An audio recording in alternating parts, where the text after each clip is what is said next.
All right, so today we're going to answer that question I know is burning out a lot of you guys there. Is it worthwhile and should we upgrade to the new Nintendo Switch OLED? Again, we're going to unbox it here, take a look at everything we get, and do a lot of comparisons as far as the regular Switch. I have the Mario edition here, as you can see, the red one, and I play a lot of Switch. So again, we're going to see, is it really justifiable to upgrade? Or more importantly, if you're just getting your first Switch, is it worth that $50 upcharge going with this one compared to these guys coming in at only $300, these coming in at $350. And by the way, I know a lot of people are going to ask, what is this grip? What is this case? I have my regular Switch here. As you can see, it goes right around it. You get these big old grips, which you can pop off somehow or another. It's just stinking awesome. Very ergonomic, so it's not flat, not sponsored, not plugged. Anyways, I know a lot of people ask about this thing. I stinking love it. I've used it since day one. Hands down, recommend. Anyways, let's unbox the OLED. All right, so here we go. The OLED box. This box is smaller than the original one. I don't know. Maybe they found a way to change that. And it's not taped or anything. I don't know. Anyways, it just flops open here. So, anyways, let's pop it open. There is the meat and potatoes right out the gate. Let's check out the Joy-Cons. Let's just pop it straight open, right? Joy-Cons look, feel, to a T, the exact same. I know a lot of you might be asking, how about that drift? Are they fixing the drift? Nintendo had a Q&A the other day talking about, the changes, their plans, yada, yada. And they said they're still working on the drift on the Joy-Cons right there. Here is, oh yeah, let me get that. Wow, so you can already tell. I know it's hard to tell on the screen or on the camera. Straight out the gate, I can tell the screen's bigger. But it's also kind of trickery because it's gloss on the edge now. Okay, I'm going to compare it to the other Switch, but it's gloss, like it goes screen and then gloss. So it's a little trickery there, right? Then, of course, you can get your basic stuff, HDMI, power cord, same old, same old. Shoulders, if you use them out. The other controller, which I never use that. And then our dock. And I hear there's some differences on this dock as well. Okay, so done with the box. Ha! Yo, that white looks so good. That white looks awesome. So is that... Well, that's just hard plastic. I thought it would be like a grippy plastic down there. But no. As you see, you got the curve now to put your cables. Oh, and the whole deal pops off. It doesn't just fold down. USB-C for your adapter. You have your Ethernet cable port now. I don't know if you can see it right in there. So that's pretty sweet. So you don't have to buy the adapter or anything like that. It's right into it. HDMI port. You got like this little vent for breathing back there, right? So it's pretty cool. I don't know if I'll end up losing this top bit. Before it used to fold down. How easy does it go on? Oh, so it really just snaps in right here and right here. USBs. Again, more glossiness right there, as you can see. And it's real rounded. You know what? Let's look at just straight up compared to the first dock. Now, again, this is the Mario edition. I forget how the original edition was, if it had the big switch right there. This one has switch, and it's actually, as you can see, it's white, so it's hard to see, but it's actually into the plastic, as you can see it right there. On the other one, it's just printed on. Looking at the bottom, quick differences. You have these 4 grip feet. Like, they're actually rubber, and they grip on. On this guy, again, it's just like regular plastic. I don't know, maybe it's a little, let me see. I mean, you're not, yeah, oh yeah, the old one sticks much better. Who's going to be taking their Switch and sliding it around, though? Probably nobody. Looking at the backside here. Again, the old one was on the hinge. I like that better. I really do like that better. Same ports, minus the Ethernet. The little air vent is just a slit. I like how that's on the hinge, though. I do like that. And yeah, see, this is going to get lost. That is definitely going to get lost. Hold up now. All right, so we had another USB inside the old one. In here, we only have the USB-C and the HDMI. All right, so before we power them on, let's just go to look over one-to-one here, right? Again, the red one is the old one. The white one is the OLED. And just looking at them straight down, it's trickery. It really is a lot of trickery here. Like, you're looking at that like, wow, man, that's the whole screen. But it's not the screen. You even have some bars right in here. So the screen is starting, Man, I wish I could show this to you a little bit better. Let me see. There we go. You can kind of see.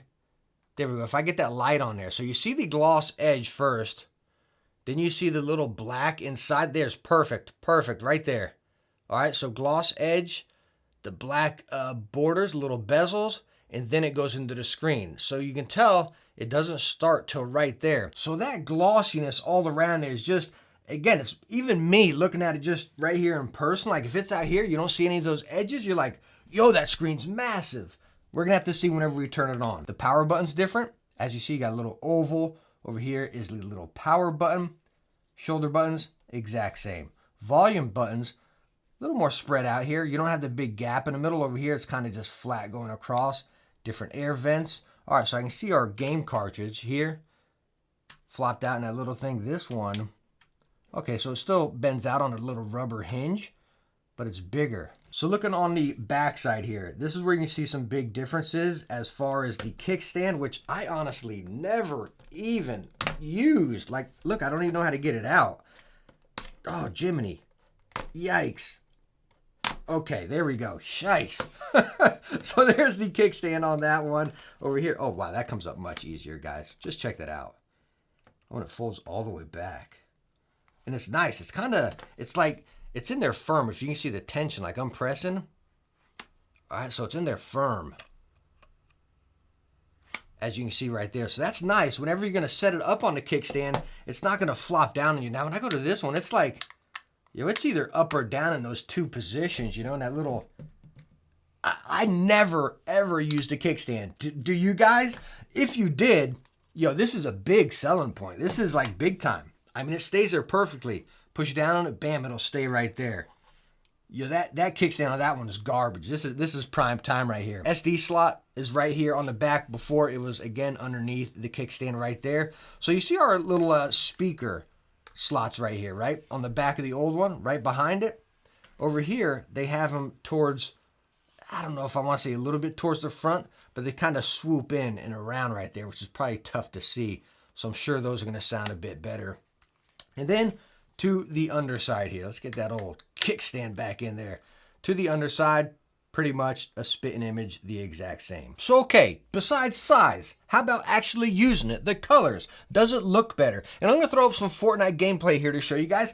Me and my son, we play this game a lot, so it's something that's really embedded in my head. Also, there's lots of colors within this game. If you're looking at, again, we got the old Switch here, and then the new Switch we're showing you.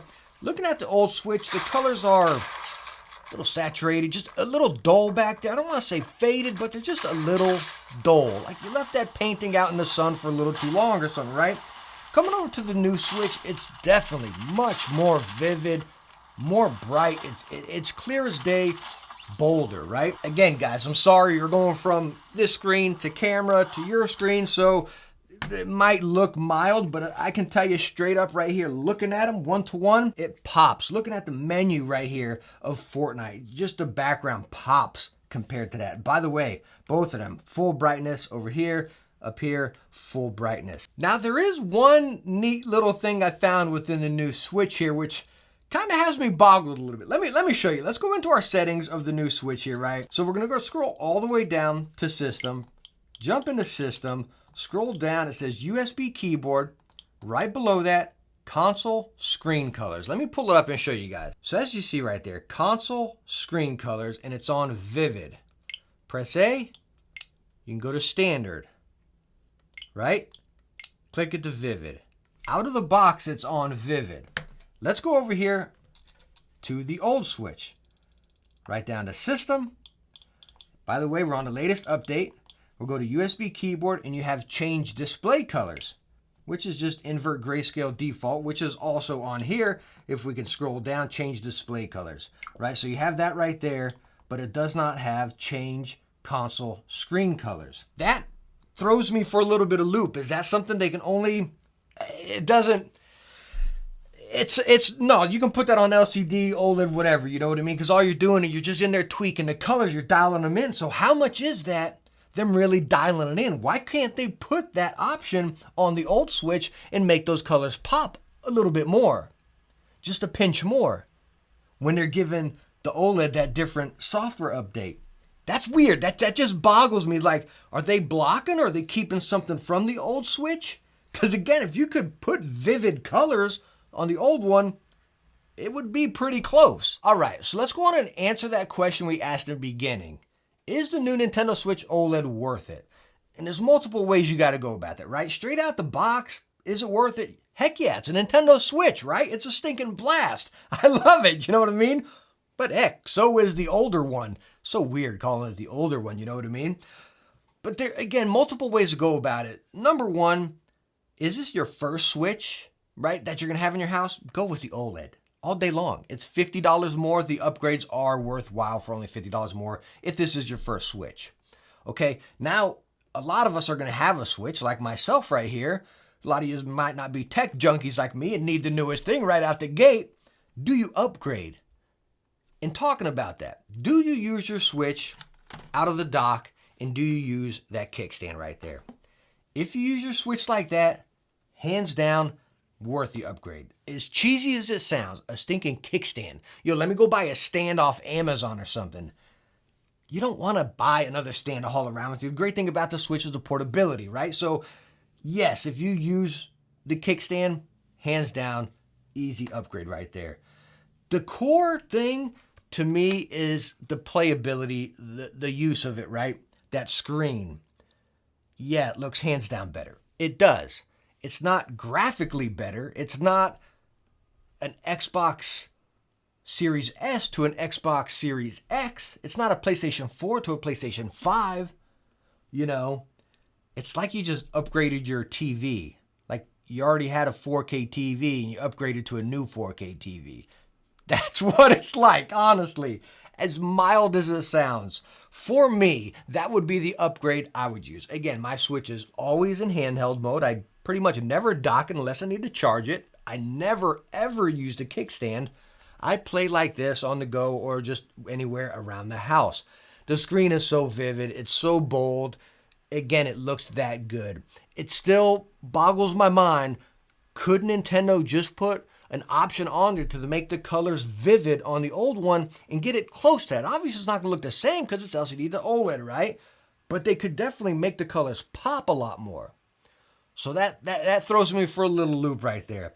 As you guys noticed throughout there, the sound is also better on the new Switch. Me personally, I'm always using earbuds most of the time, especially if you're on the go. You probably got headphones on. So is that beneficial for you? Only you can answer that. But yes, the screen's bigger. It's better. The sound's better, right? So the upgrades on it, again, it's not game-changing. It's not next generation console step. It's mild. It's weird. It's what the Switch should have been when it came out in the first place. It really should have. As a gamer, a passionate Nintendo fan, or any gaming, I hope we don't see upgrades like this going forward, right? I like the upgrade. Catch me right there. But I hope our console generation, at least from Nintendo or any of that, I hope we don't just see such minor upgrades. This is what the Switch should have been when it came out. And right now we should have been getting a 4K or a 1440p Nintendo Switch. That's what we should have been getting. It's like Nintendo Switch and Nintendo Switch Plus, I like it. Yeah, I recommend it. But again, break it down to what's going to be beneficial for you right there. But all in all, that's the new Nintendo Switch OLED right there. Thank you so much for stopping by and watching this one. If you enjoyed it, hit that thumbs up. Don't forget to subscribe. Hopefully I catch you in the next one. Bye now.